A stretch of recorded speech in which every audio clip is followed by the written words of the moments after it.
Welcome to the Daily MBA, where business wisdom is served fresh and fast, straight from one of the top MBA programs in the world. I'll give you summaries of my lectures and readings, as well as the most important insights gained from an MBA, so you can apply all of this knowledge in every business. Let's get started. Let's start summarizing everything that we've already done in my previous marketing episodes. We started understanding value. We did the 3 C's, and we also did segmenting, targeting, and positioning. Last episode was dedicated fully to product, and today we're going to look into another of the 4 P's, and it's going to be pricing.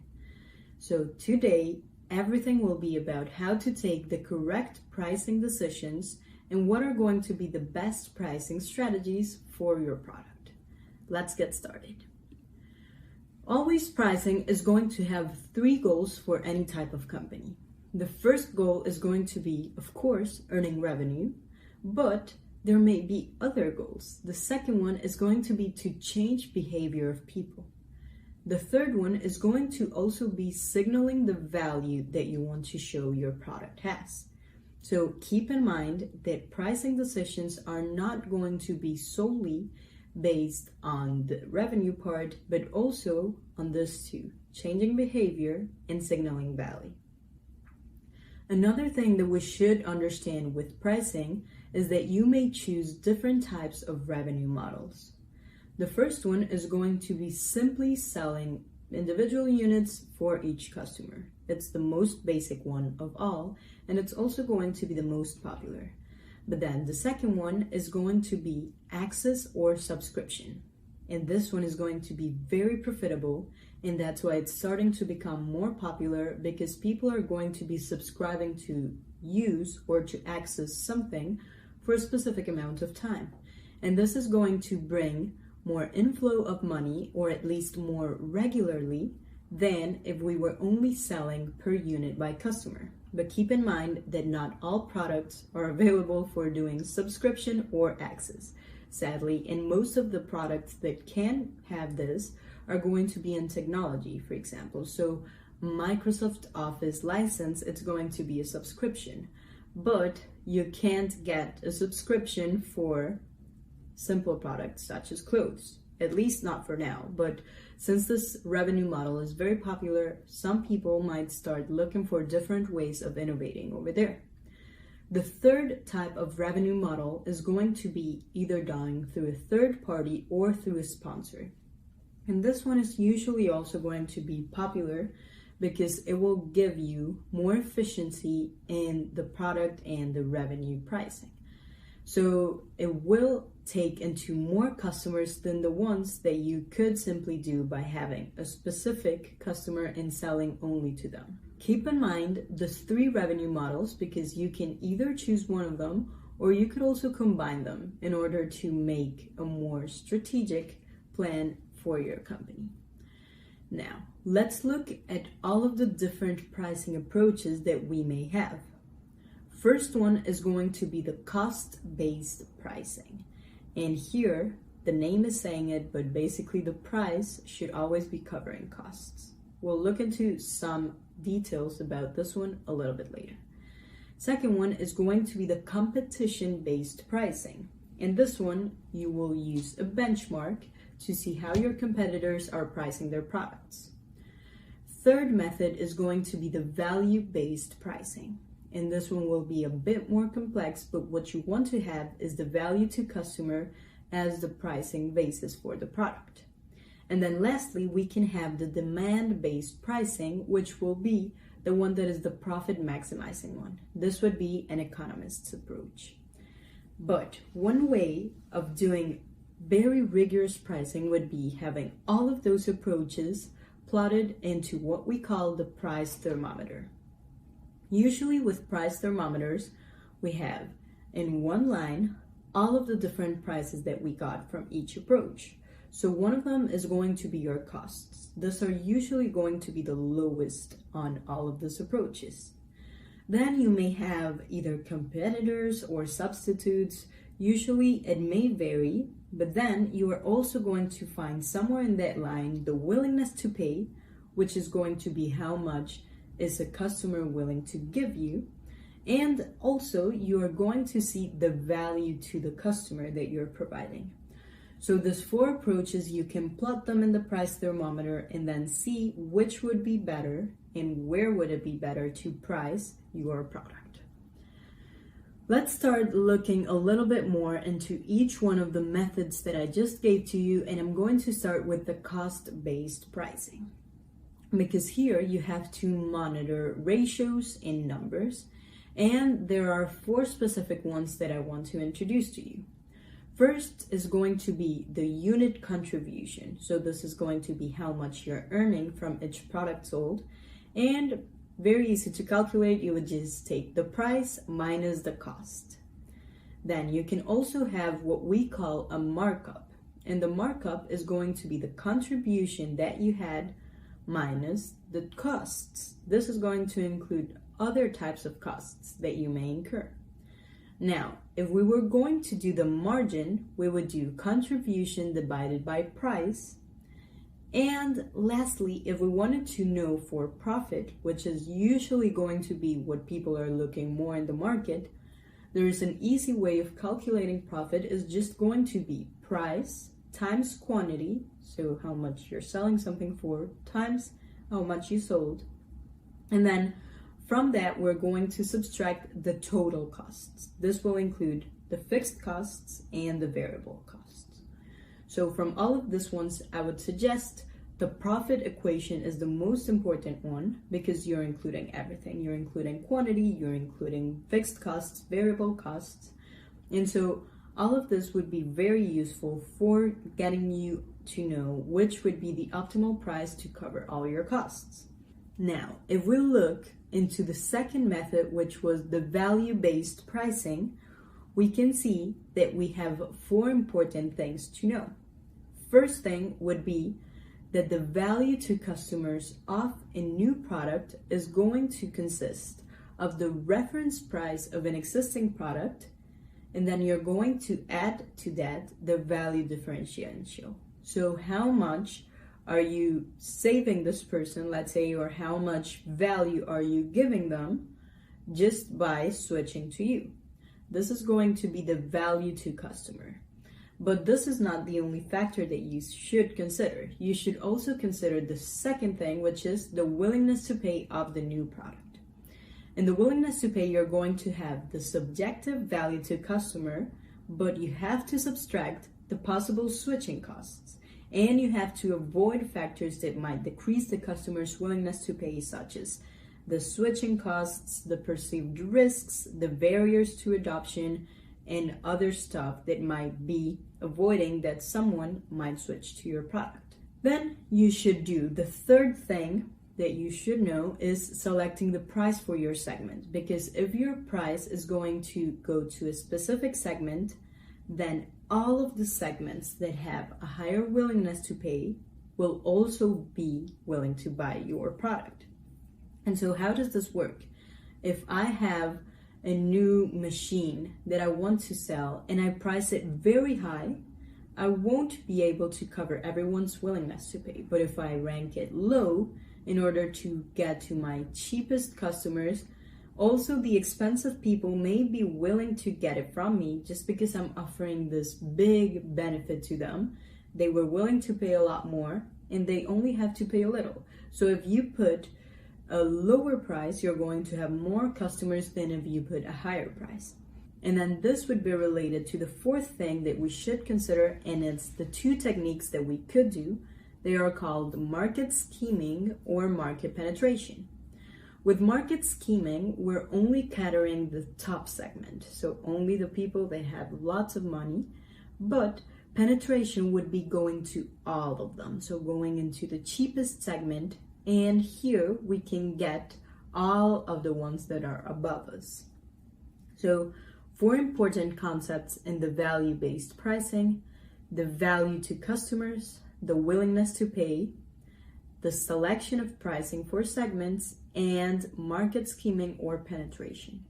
Always consider these ones when you are doing the value-based pricing. If we were to look at the competition-based pricing, this one would be a lot easier because you just have to plug in the prices that your competitors are having for your product or for similar products. Remember what I was telling you, maybe competition may not only be direct competition, but also substitutes for your product. So make sure you have all of these players down, and then you can find a number that's going to be close to the average. Being close to the average, as we saw with statistics, it's going to be a safe move. So if you want to do it like this, you could move towards the average of the market, or also you can use it as a reference for putting a premium on it if your product is better, or being a little bit lower if you don't think your product is as good as the one that your competitors are offering.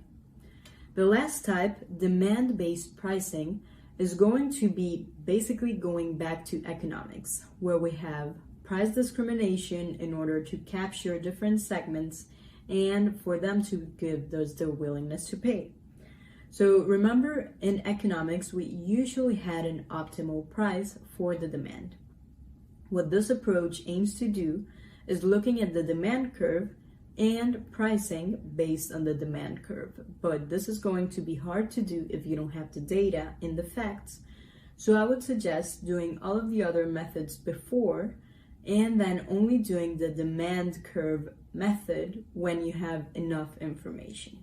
For the remaining part of the episode, I want to mention 3 important things: the value stick, the behavioral pricing techniques, and the pricing segments. Let's start with the value stick.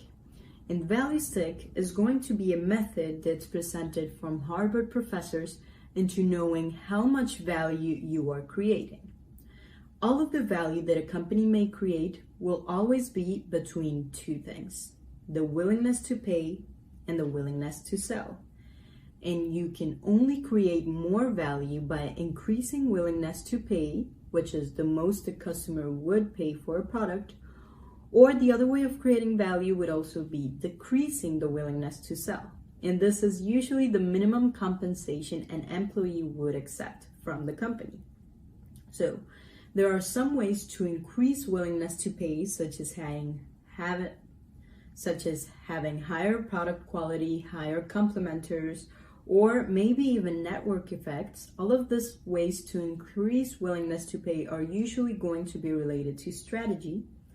And how to decrease willingness to sell, it's basically going to be having better working conditions and having your employees go to work because they enjoy doing it, not only because they're being paid for it.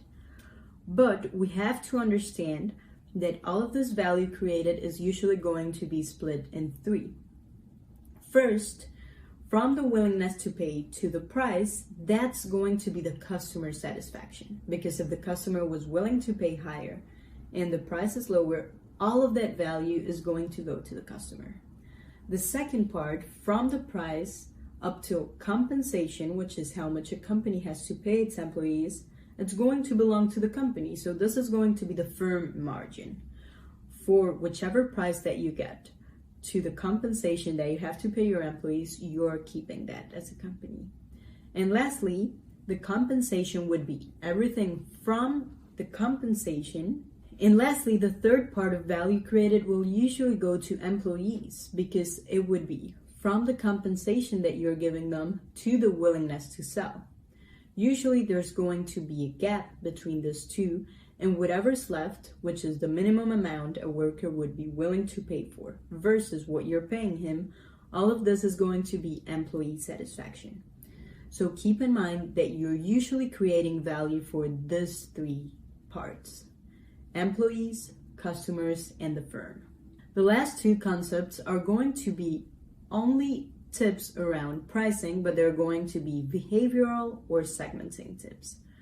So first, there are 6 techniques that are going to be behavioral pricing, which means that you're not really reducing the prices a lot, but you're doing things that make the customers perceive as if the prices were lower, or as if your product was less pricey than it actually is. One technique is going to be called pennies a day, and this is going to be breaking down the total cost into a daily cost. Second technique is going to be called price partitioning. And here, the total price is going to be divided into smaller components. The third technique would be called the bait and switch pricing. And this one is not very recommended, but it's when a company is advertising a low price, and then when the customer enters, they substitute it for a higher priced item. So this is a little bit like tricking, but it's also one of the techniques that's used. Fourth technique would be using a freemium or a free trial, where you can offer a product or service for free with the limited features. This one, I'm sure it's very popular. Then the fifth technique would be having 9 ending pricing numbers, because prices that are ending usually in 0.99 are going to be perceived as lower as if the 1 cent that was above it. And lastly, the sixth technique is going to be called anchoring, which is going to be presenting an initial offer, usually higher, and then pricing before, and then revealing the actual price, which is going to be lower. And since this is going to be a comparison bias, people are going to perceive your product as less costly. So keep in mind the 6 techniques, they're not going to be changing your product's true price. They are just going to be changing the perceived pricing of the thing. So they are pennies a day, price partitioning, bait and switch, freemium, 9 ending pricing, and anchoring. The last thing I want to cover today are going to be the pricing segments. And we can have 3 types of segments. First, we can have a broad horizontal pricing. And here, all consumers are going to value the product attributes and the value driver similarly. So you're just going to have one broad horizontal segment, which could also be perceived as only one vertical segment. You may also encounter multiple vertical pricing, where your consumers are going to be different in their attribute valuation, and therefore this strategy is going to help you distinguish between your markets or customers group, because each one is going to have its own pricing structure. And this may be good when you have different types of groups that have different willingness to pay, but you want to offer them similar products. So you may have multiple vertical pricing in order to satisfy their needs. The last one, which is almost impossible to do, but there are some companies that are doing it, it's called the infinite vertical pricing. And here is where you have a perfect pricing discrimination in order to give everyone their willingness to pay. So this episode, we covered lots of things. We covered the 3 goals of pricing, the 3 revenue models, the 4 pricing approaches along with the price thermometer. Then we also looked at the value stick, the behavioral pricing techniques, and the pricing segments. If you have any questions, you can drop them in the comments below, and also make sure to give me a review if you like the content that I'm doing. Share this podcast with your friends, and I'll see you next week in order to learn about promotion.